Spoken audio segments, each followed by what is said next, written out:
Welcome welcome welcome.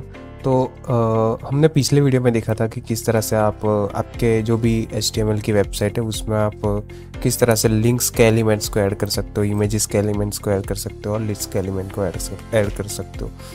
तो हमने यहाँ पर लिस्ट के बारे में थोड़ा सा ऐसे डीपली बात की थी। तो आज हम उसी तरह से टेबल्स के लिए इंडिविजुअल वीडियो बना रहा हूँ मैं, ठीक है।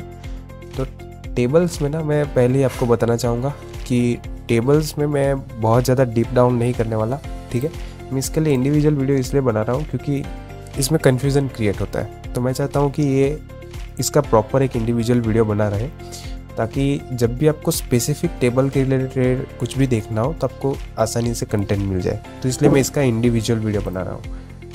ओके, तो टेबल में ना एक इश्यू है, ठीक है। इश्यू तो नहीं कह सकते, लेकिन मैं एक चीज़ बताना चाहूँगा कि टेबल में ना आप बॉर्डर्स वगैरह जो भी चीज़ें हैं ना वो आप CSS से ही ऐड कर सकते हो। तो मैं वो वाले पार्ट को CSS में ही रखने वाला हूँ। तो अभी जो है आप बेसिक सिर्फ एक टेबल बना पाओगे, ओके। आप टेबल का एलिमेंट ऐड कर पाओगे और उससे ज़्यादा कुछ नहीं कर पाओगे, ठीक है। तो आपका टेबल जो है वो बहुत ज़्यादा बदसूरत दिखने वाला है, ये मैं आपको पहले ही बता देता हूँ। तो ये चीज़ है। और बाय द वे मैंने यहाँ पर एक चीज़ डिस्कस ही नहीं की थी, तो वो चीज़ है कि आप ये HTML जो है ना ये आपका केस सेंसिटिव लैंग्वेज नहीं है।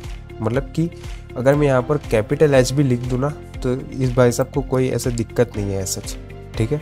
इनको कोई दिक्कत नहीं है, तो ये आसानी से अपना कोड वर्क कर लेगा। तो ये चीज़ है, यहाँ पर आप कैपिटल स्मॉल भी यूज़ कर सकते हो, लेकिन ये रिकमेंडेड है कि आप अपना कोड काफ़ी ज़्यादा सेट रखो।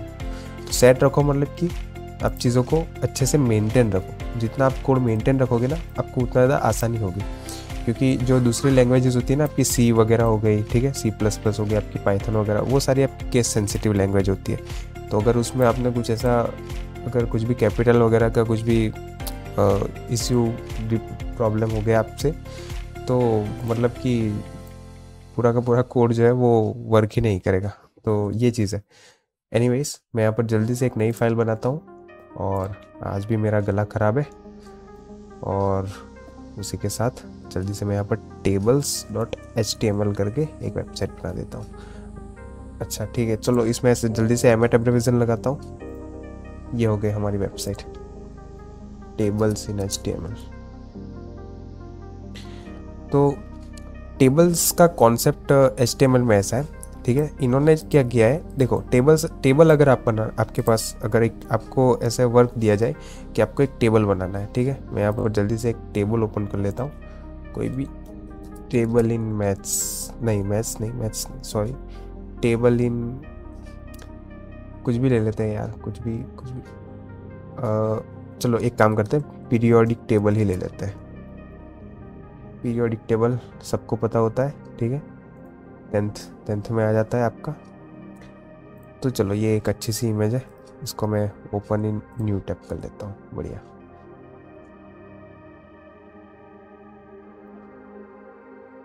Open image in new tab करना था। अच्छा एनीवेज, तो ये हमारा टेबल हो गया, ठीक है। तो अब देखो यहाँ पर आपको दो चीज़ें दिख रही है। एक तो आपको रो दिख रही है, ठीक है। आप सिर्फ ये रेड वाले ब्लॉक्स को देखो, या फिर आप वो भी छोड़ो, आप ये लेंथेसाइड्स एंड एक्टिव ये जो भी है ये वाले ब्लॉक्स देखो आप सिर्फ, ठीक है, लेंथेनाइड्स एंड एक्टिनाइड्स। तो आप ये दोनों ब्लॉक को ही देखो सिर्फ। तो इसको हम रो बोलते हैं, राइट। ये आपका जो ब्लू लाइन जो है ना पूरी की पूरी, इसको हम रो बोलते हैं, या फिर ये आपकी जो भी पर्पल कलर की लाइन है इसको भी हम रो बोलते हैं। और ये जो इस तरह से ये 57 से लेके ये जो 89 तक जा रही है ना, मतलब कि ये LA से AC तक जा रही है। इन दोनों के नाम मुझे नहीं पता। तो LA से AC तक ये जो जा रही है ना, इसको हम कॉलम बोलते हैं, राइट। तो आप टेबल दो तरह से बना सकते हो। आप एक चीज़ ये कर सकते हो कि आप कॉलम वाइज चीज़ों को सेट करते जाओ, ठीक है। तो आप क्या करोगे, कॉलम वाइज सेट करना है तो आप सबसे पहले LL लोगे, फिर दूसरा आप AC ऐड करोगे, ठीक है। उसके बाद आप नया कॉलम स्टार्ट करोगे, उसमें CE ऐड करोगे, TH ऐड करोगे, दूसरा कॉलम को स्टार्ट करोगे, PR ऐड करोगे, P ऐड करोगे।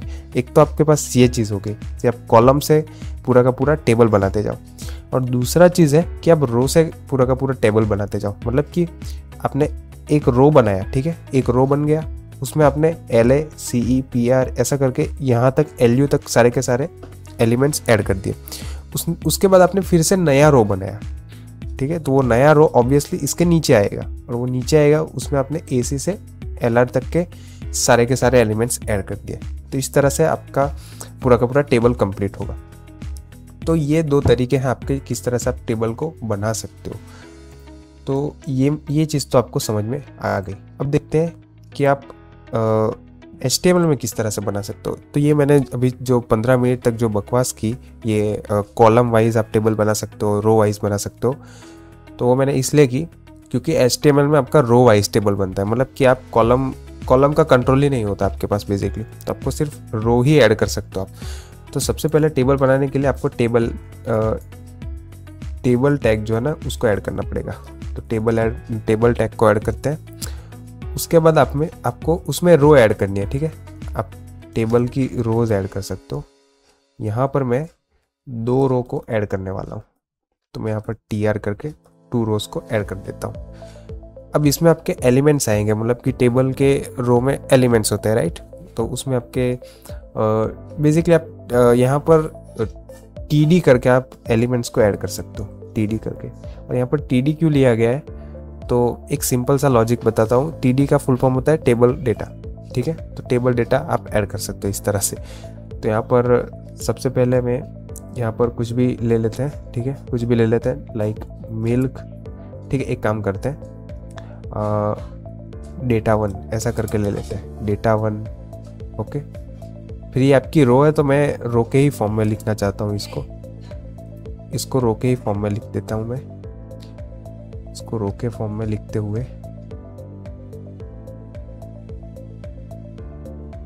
टैब एक TD को मैं यहाँ पर क्रिएट करता हूँ एंड अगेन टाइप कुछ data 2, right. And then I will, देखो आपको ये स्पेस छोड़ने की कोई ज़रूरत नहीं है, ठीक है। आप चाहो तो इसको ऐसे डायरेक्टली एंटर करके नीचे भी लिख सकते हो, लेकिन मैं तो यहाँ पर जो है आपको थोड़ा सा एक्सप्लेन करने में मुझे थोड़ी सी आसानी रहे, इसलिए मैं ऐसा कर रहा हूँ। अच्छा चलो, यहाँ पर मैं डेटा 3 लिख देता हूँ। तो अभी तक आपका ये एक रो बन गया, राइट। आपका ये एक रो यहाँ पर कंप्लीट हो गया, ठीक है। एन रो आपने यहाँ पर कर दिया, the table row and an table row. तो यहाँ पर आपका एक रो जो है वो कंप्लीट हो गया। तो आपका एक रो में इस तरह से टेबल डेटा 1, डेटा 2, डेटा 3 इस तरह से दिखना चाहिए। फिर हम यहाँ पर तीसरा जो भी है वो एक रो बनाएंगे, राइट। तो तीसरा नहीं, दूसरा आपका रो बनाएंगे हम।